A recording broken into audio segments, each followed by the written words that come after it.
Vice President and General Secretary of the People's Progressive Party, Dr. Bharrat Jagdeo, has accused attorney and politician Nigel Hughes of hypocrisy over land allocations, revealing documents that he claims were never previously disclosed to the media. During one of his weekly press briefings at Freedom House on Thursday, Dr. Jagdeo alleged that Hughes facilitated the acquisition of 75 acres of prime land at the Ogle for a Trinidadian company shortly after the 2020 elections and Caribbean Court of Justice rulings. I'm going to share this with you.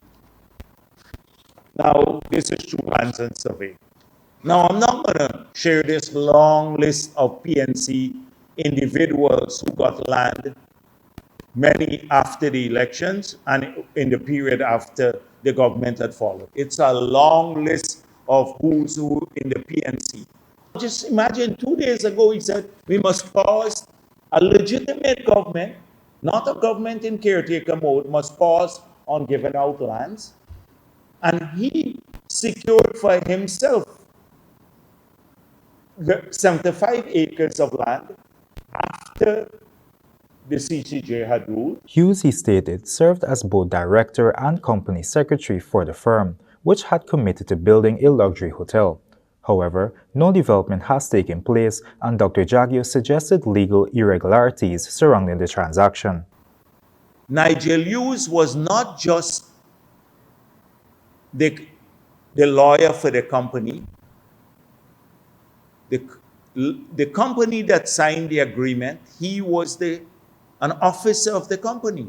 He became a director on that company, and he then became company secretary to the company that secured the land at $10 million per acre. Following the 2018 no-confidence motion and 2020 elections, Hughes, who is now leader of the Alliance for Change, allegedly benefited from the politically sensitive land transactions. The vice president stated that this case highlights a pattern of duplicity. Hughes responded by welcoming a full investigation into his land dealings.